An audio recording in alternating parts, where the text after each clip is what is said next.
બપોરના સમયે અચાનક એક રિક્ષામાં એક મુસ્લિમ ગરીબ પેશન્ટ કપલ જતું હતું ડિલિવરી માટે.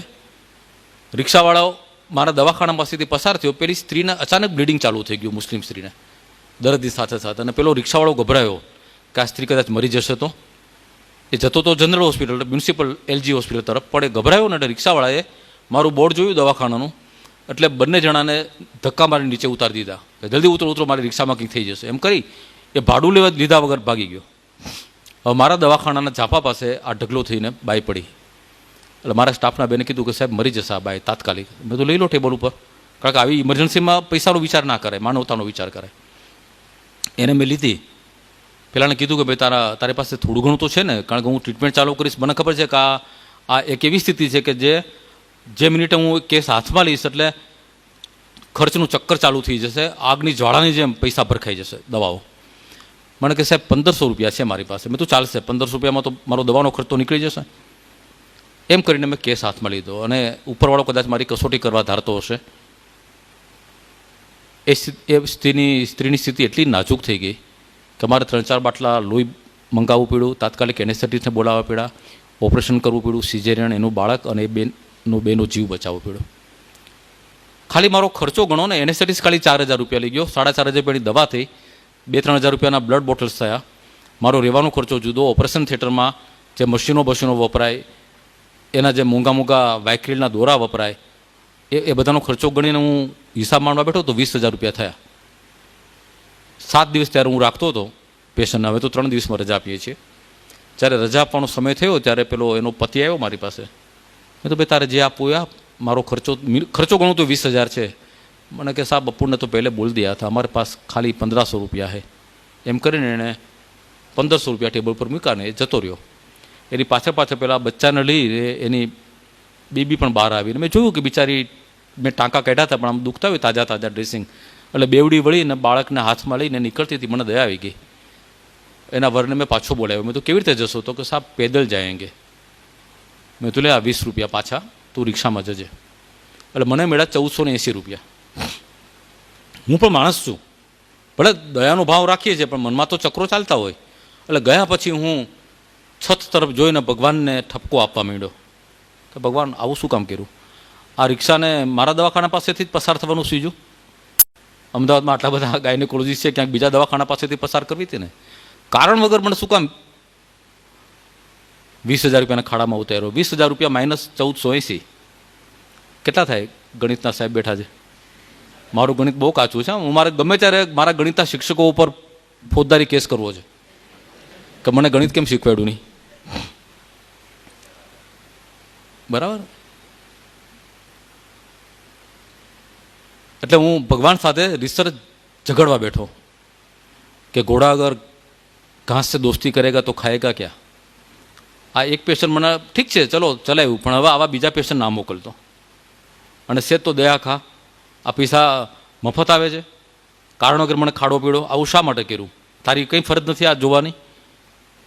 આ હું મારા મનની અંદર સંવાદ ચાલતો હતો. અને ત્યાં મારા સ્ટાફના બેને કહ્યું કે સાહેબ કોઈ તમારા જૂના મિત્ર મળવા આવ્યા છે. મેં તો શું નામ છે? તો કે રમેશભાઈ. મેં તો રમેશભાઈ તો મને હમણાં કોઈ યાદ આવતું નથી મારા મિત્ર હોય.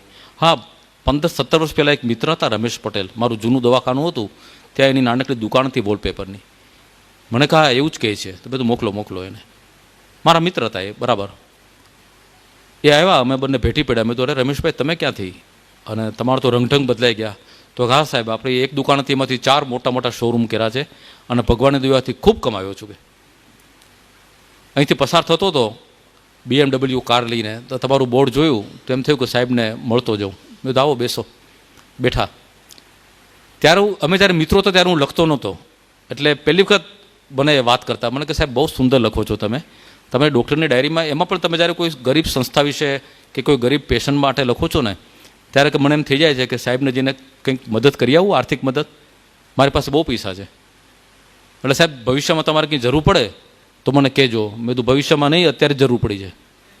અત્યારે જ હું ખોટ ખાઈને બેઠેલો છું. બોલ કેટલા આપે છે? તો કે અત્યારે તો હું કંઈ ચેકબુક કેવું લાવ્યો નથી અને ખિસ્સામાં કંઈ એટલા બધા પૈસા હોય નહીં. મેં તું 10 રૂપિયા ચાલશે પણ તું આપ મને, કારણ કે મારે ભેગા કરવા છે. ગમે તે સંજોગોમાં 20000 રૂપિયા જોઈએ છે. આવું ચાલે નહીં. મેં કીધું આ ભગવાનની સામે મારે લડાઈ કરવી પડશે. અરે કે સાહેબ અવાજ કરો ને એમાં શું છે, એને ખિસ્સામાંથી પાકીટ કાઢ્યું, તગડું ફૂલેલું પાકીટ હતું, ટેબલ ઉપર એને રીતસર ઊંધું વાળી દીધું, એક પણ રૂપિયો અંદર રહેવા ના દીધો, નોટોનો થોકડો હતો એ ટેબલ ઉપર મૂકી. મેં તો પેટ્રોલ જેટલા તો પૈસા રાખો છો? મને કે ના સાહેબ ટાંકી ફૂલ છે અને હું ઘરે જ જઉં છું અને મારી પાસે પેલું કાર્ડ છે એટલે ચિંતા ના કરતા. જતા રહ્યા. યાદ રાખો મિત્રો, છેલ્લા 17 વર્ષથી એ માણસ મને મળ્યો નહોતો અને આ ઘટનાને 15-17 વર્ષ થઈ ગયા છે, બીજી વખત મને મળ્યા નથી. એ દિવસે જ માણસ મળવા આવ્યો.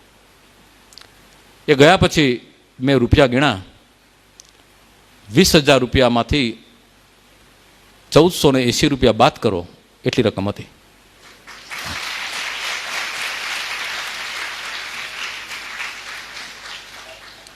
ફરી વખત હું ચોધાના આંસુ રડી પડ્યો, ખૂબ રડવું એવું.